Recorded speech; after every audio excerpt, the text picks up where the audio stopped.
Welcome to the Football Gameplan NFL All-32 show, where we break down every game every week across the NFL. I am David Hassick, and with me, as always, the czar of the playbook, Emery Hunt. Offense was the order of the day in Week 5 with plenty of points to go around, and we will have our first coaching casualty of 2019, and that's where we will start.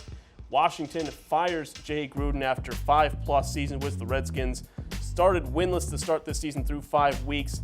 Not a good situation, and we kind of saw this coming. Kind of saw it coming, and it was kind of aided by Jay Gruden himself. I felt like he was trying to get fired for the last 3 weeks, and this was just a culmination of it, the beatdown they suffered against the New England Patriots in Washington. When you had a lot of the crowd slowly looking like a Patriots home game, so all of that just kind of bubbled to a head, and now they're getting rid of him, and they got rid of him earlier in the week, and now it's just time for them to move on and move forward. Bill Callahan will take over as the interim head coach. He's already trying to rededicate the skins to the ground game and get things back on track for this offense and for this franchise as a whole. Now, that's the next question is, what is the next step for Washington? Who do you bring in as a hire, and how do you adjust the team now so that you don't end up, well, maybe you do want a top 3 pick? Well, here's the thing. That's a great way you phrase it because you have a lot going on right now. You have a rookie quarterback that was your first-round pick in Dwayne Haskins. You want someone that's going to cater the offense to his strengths, and you also want someone that's an offensive mind to help grow this offense and move this offense into what I like to say the 21st century. Even though Jay Gruden was a great play caller and did a great job in doing schematic things, you saw what he did with Andy Dalton. You saw what he was able to do with Alex Smith the little time that he had. He was able to be had a semblance of productivity with Colt McCoy or Case Keenum.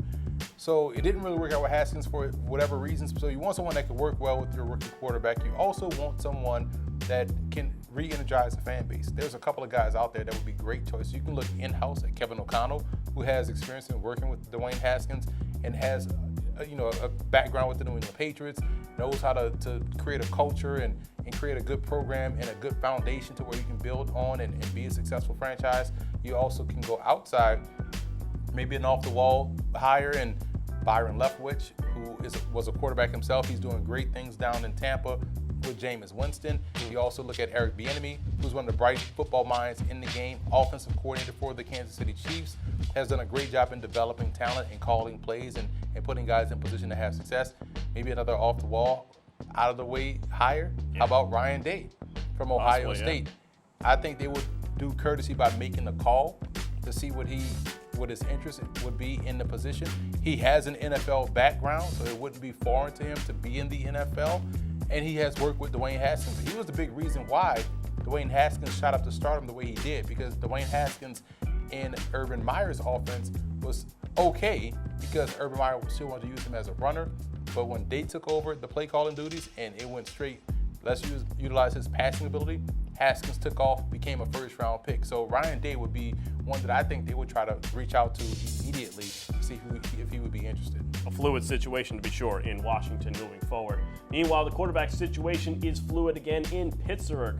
Mason Rudolph went down with a nasty hit. He's out with a concussion.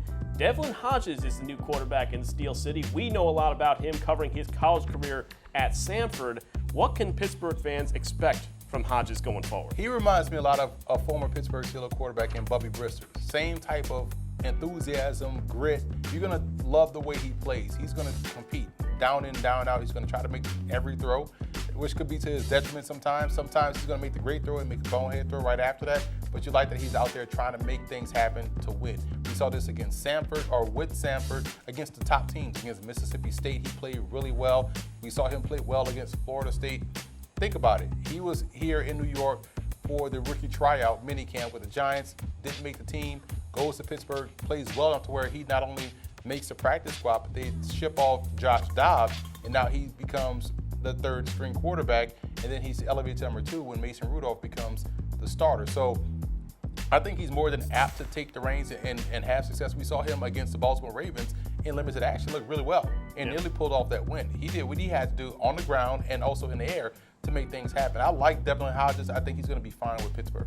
Hodges, the all-time passing leader in college football history. One last talking point before we get to the Thursday game. Sam Darnold held out in Week 5 after coming back from mono. Did take a lot of the reps, though, in practice with the first team. Do we see him come back this week? I think we do, and it's going to be a welcome addition for this offense because it brings back some semblance of normalcy for the New York Jets. He took all the work last week with the first team only to not play, which then put Luke Falk in a bad situation against the Philadelphia Eagles. So now you figure, okay, he's getting a full week of work again. He's going to be ready to go against Dallas. Now your offense can get back to what it was trying to do in the week 1 against Buffalo. What we saw from the Jets in the preseason, I thought preseason offense, they looked really well. And it was shocking to see them not be as effective against the Buffalo Bills. But we now know the reason why they weren't effective against the Buffalo Bills. Bills have the best defense in the NFL. True. So maybe they would have been better in their other games with Sam Darnold at quarterback. So we get to see that this week against the Dallas Cowboys. Let's move now to the Thursday night game and break it down. The Daniel Jones era had its first hiccup last week. Big Blue looking to rebound against a New England Patriots team that is just rolling through everybody 5-0. What are the big positional matchups to watch in this ball game? The Giants' offensive line versus that New England defensive pressure. We saw the Vikings give Daniel Jones a headache in the pressure in the pocket last week. Can that offensive line, Nate Solder in particular, do a better job in protecting? For the New England Patriots, I look at their secondary. Can they take away any success that these receivers are trying to have in the deep passing game? Daniel Jones said last week that he's going to continue to be aggressive and throw deep down the field to test those corners. We know the secondary of New England has been excellent this year. That's the biggest matchup I'm watching in this game. Giants offensive line and also the Patriots secondary. Giants defense has definitely improved over the last couple weeks from the first 2 weeks of the season. Are they the big X factors for this game going forward? The linebackers, they had struggles against Minnesota in covering those crossing routes, which is all about communication. We saw a lot of boots and waggles from Minnesota. They had their success there. We know New England loves to attack the short to intermediate area of the field. So those linebackers are the biggest X factors, in my opinion, for the Giants. Who do you like in this ball game and why? I like New England to win this one. Short week, you got to go with the veteran in Tom Brady, the veteran coach in Bill Belichick. I think they will do a great job in devising a plan against a rookie quarterback in Daniel Jones. And an offense that runs a lot to the middle of the field, so those linebackers for the Giants will be tested early and often. When we come back, we will break down all of the Week 6 action right here on the Football Game Plan NFL All-32 show on the Game Plus Network. Be sure to order your copy of the Go-Go Offense by Coach Brennan Marion on footballgameplan.com/GoGo Offense. Coach Marion goes through the ins and outs of his explosive offense, one that's tearing up the college football field and putting a lot of points on the scoreboard. Again, you can order your copy at footballgameplan.com/GoGo Offense. Welcome back to the NFL All-32 show. Now it's time to take a look at all of the Week 6 action across the league, starting with the 1 p.m. games. 4 teams are on a bye this week. The Bears, Colts, Raiders, and Bills all have the week off. Our second game of the year in London is a critical one in the NFC South. Panthers taking on the Bucs. The Bucs have looked good in every game they've played so far. Panthers, though, staying afloat because of Christian McCaffrey. He's right now leading in the MVP voting, in my opinion. He's been phenomenal the last 3 weeks, which coincide with him winning those 3 games with Kyle Allen as a quarterback, who had a hot start, and it sort of has tailed off a little bit the last 2 weeks. Tampa, talk about Byron Leftwich earlier in the segment, in segment 1, when we were talking about him and the work he's done with Jameis Winston. This offense looks like the fact that they can go out and score 35 points a game. So I like that about their offense. Defensively, had a down game against New Orleans. I think they get back on the right track and slow down the Panthers. I'm taking the Bucs. And much better field conditions in London this year, apparently, with a stadium change. We move now to the Bengals taking on the Ravens. Ravens coming off a nice OT win over Pittsburgh. Cincinnati is looking to get anything going. They are 0-5.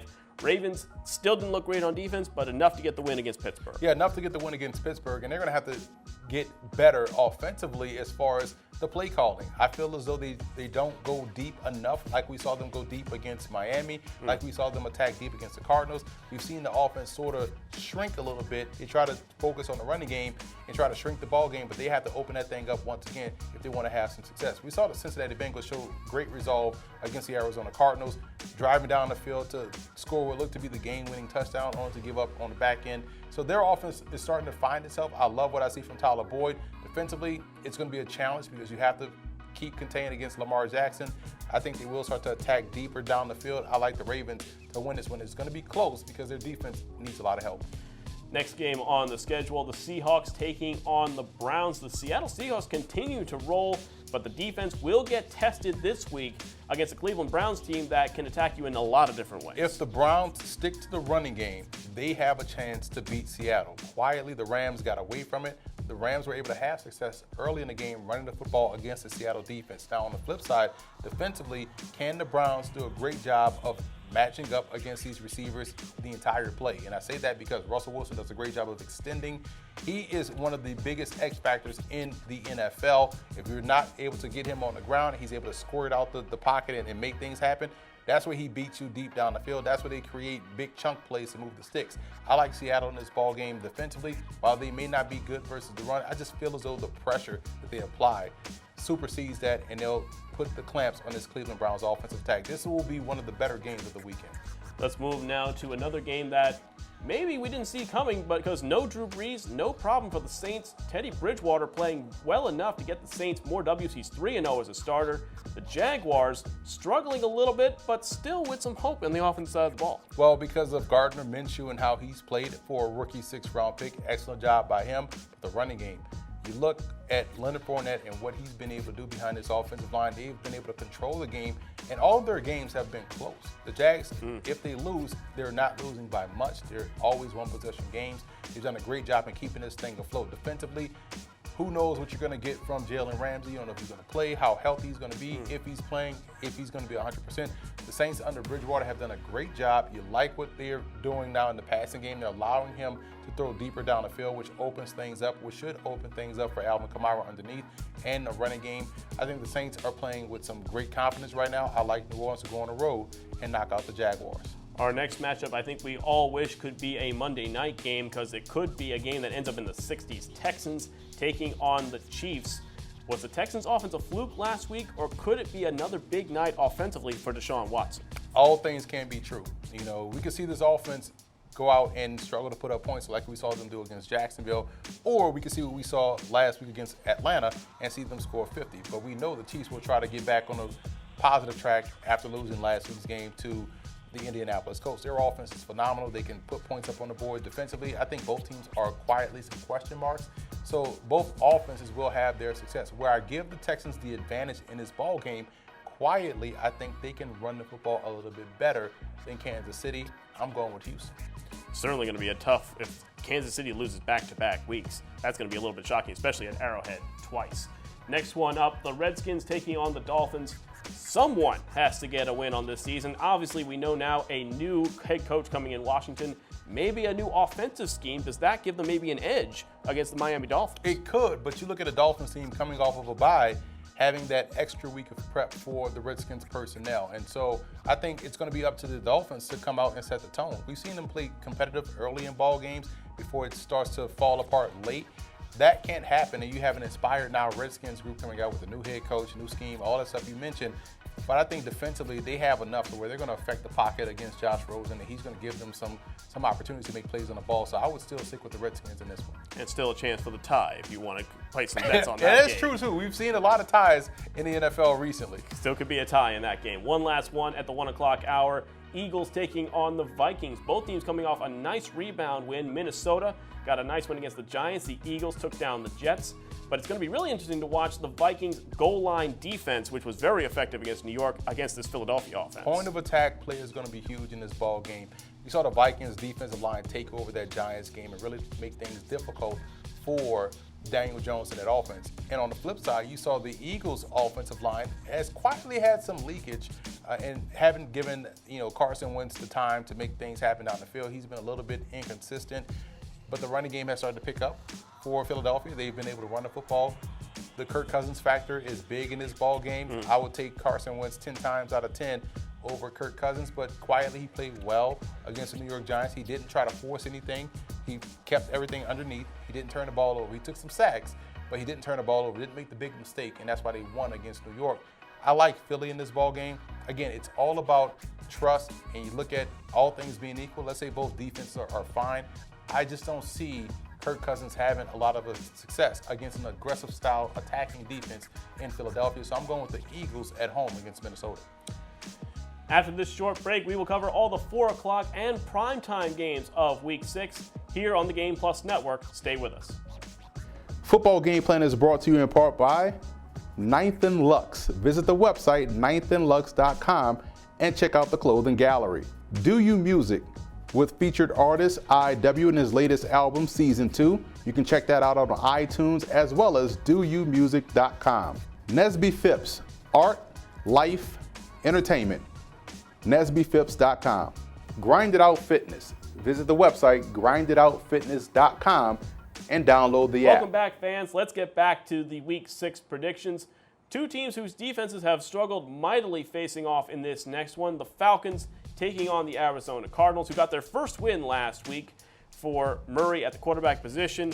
How do we see this one going, though? Because the Cardinals might be able to feast on this Falcon defense. Yeah, and the Falcons could also find their footing against a rookie quarterback, so it can go either way.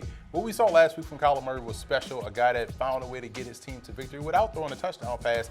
He had the rushing touchdown where he made a guy like silly in space and got into the end zone.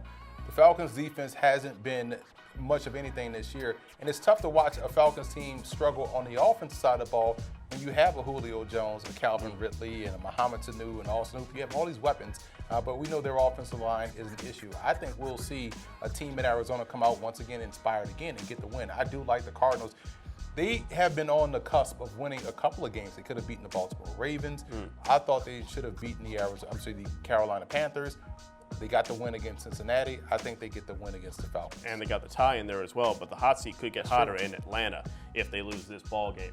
Next one up, a big divisional matchup, the 49ers taking on the Rams. 49ers defense has been very strong so far in the season, but will it be able to hold up against a Rams offense that is trying to get finally full production out of this team? Yeah, you talk about the quarterbacks in this first. Jimmy Garoppolo and also Jared Goff. Both quarterbacks, I would say, in battle because the stats may look nice, but when you watch them play, you say, okay, there's something missing about the two. But you like how Goff was able to finish last week, or his last game against the Seattle Seahawks and get them in position to win. We know the 49ers offense can beat you with speed. It can do a lot of the same things that we see the Rams do, but this one will come down to defense. And which defense do you trust the most? We like the length of the front seven within San Francisco's defense, but it's hard to ignore. Yes, the Rams have given up some stuff defensively, but talent-wise, I will always lean toward the talent side of things and trust talent. I see this being a low-scoring game, man. With all the offensive firepower and all the offensive talent you have, I just think both defenses will step up. I will take the Rams to win this one against San Francisco. Next game up, two teams that have been very disappointing so far this season. The Titans taking on the Broncos. Denver did get their first win and found some offense in Week 5. The Titans, though, are struggling to find any continuity on the offensive side of the ball. Bingo. And that's the biggest problem right now with Tennessee. Defensively, they've been in games. Offensively, they can't do anything. Yes, they ran up against the best defense in the NFL, the Buffalo Bills, and only scored 7 points. But they have to be better than Buffalo to score more than 7 points. Denver, we talk about all these teams that should be, 3-2 or 4-1. The Broncos, they've lost 2 games the same way at home. And they finally found a way to get a win against a very impressive Los Angeles Chargers team, one that many picked to win that division. So that was a big win for them. They're not a bad team, even though they don't have Bradley Chubb. I still think this team has enough to win. I like Denver to win this one at home, or win this one in a big way against Tennessee. Next game at the Meadowlands at MetLife Stadium, the Jets taking on the Cowboys. The seat is already hot for Adam Gase for the Jets. Meanwhile, the Cowboys have had trouble holding on to the football the last couple of weeks. They might have a chance to really rebound against a Jets defense, though, that has been solid and kept their team in game. They're aggressive, so they're going to have an opportunity to force some turnovers. You're right, Dak Prescott has to protect the football. Despite his turnovers, he still gave the Cowboys a chance to be in that ball game. So you want to chalk that up to maybe he just had a bad game. But in order for them to have a good game against New York, they got to run the football. They haven't been able to get Ezekiel Elliott going, or they hadn't got him going last week against Green Bay, which also put more onus on the passing game. And the Green Bay Packers, we've talked about this before, their secondary is phenomenal across the board. They do a great job of matching up one-on-one. Jets don't have that same luxury. I think this will be a game where we'll see the Dallas Cowboys offense come out and get off to a great start. Now, can Sam Darnold make this a shootout as opposed to a blowout? I don't know. It's tough to ask the Jets offense to be great. Once Darnold gets back in his first game back, I'm going to go with the Cowboys. Let's move now to the Sunday night game. The Steelers taking on the Chargers. The Chargers struggling again this season. The Steelers more than likely will go to Devlin Hodges for his first career NFL start. Chargers always seem to make these games close. They should win this game on paper. Not likely the case, though. Not likely the case because we know how things tend to go with Los Angeles and once they get involved. But you like how Devlin Hodges has the confidence. He nearly led an overtime victory against the Baltimore Ravens. That would have been a huge win for him. So coming into the ball game, just like when we saw Mason Rudolph when he came to the ball game first, he's playing with confidence. They have that confidence, and you're supposed to if you're going to be in the ball game and you've been with this organization. So I'm not worried about Devlin Hodges against the Chargers. I'm more worried about the Chargers against the Steelers defense, which quietly seems to have gotten off the mat. They're a little bit more aggressive. They seem to be a lot more active around the football. They're turning the ball over. They're starting to stop the run a little bit more. So their pressure, to me, they're playing better defense than the Chargers are. And in this ball game, even with an unproven rookie, undrafted free agent out there starting, I like Pittsburgh to win this one against Los Angeles. Would be a huge momentum boost if they could get that win. Let's move now to Monday night at Lambeau Field. The Lions taking on the Packers.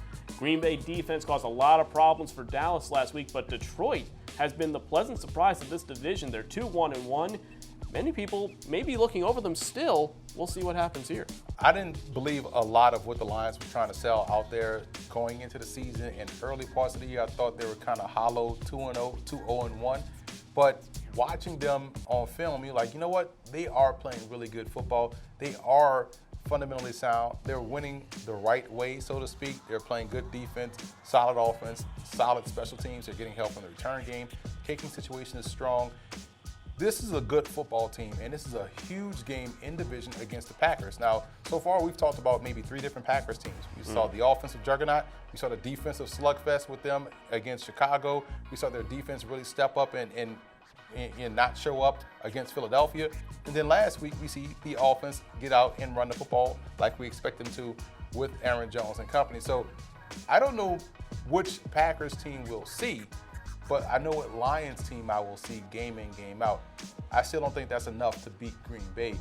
I do trust Aaron Rodgers. I trust their offense. I trust their defense to stack back-to-back games of good play. I like Green Bay in this one. And that will put the Packers firmly in the driver's seat in the NFC North moving forward. That'll do it for the Football Game Plan NFL All-32 show. Don't forget, for all your football knowledge, go to footballgameplan.com, where football makes sense. Go to SoundCloud or iTunes, where you can listen to the NFL All-32 podcast with myself, Emery, Troy Anthony, and Alex Marinoni, talking about all the buzz across the NFL. For the czar of the playbook, Emery Hunt, I'm David Hasek, and enjoy the Week 6 action, and thanks for watching.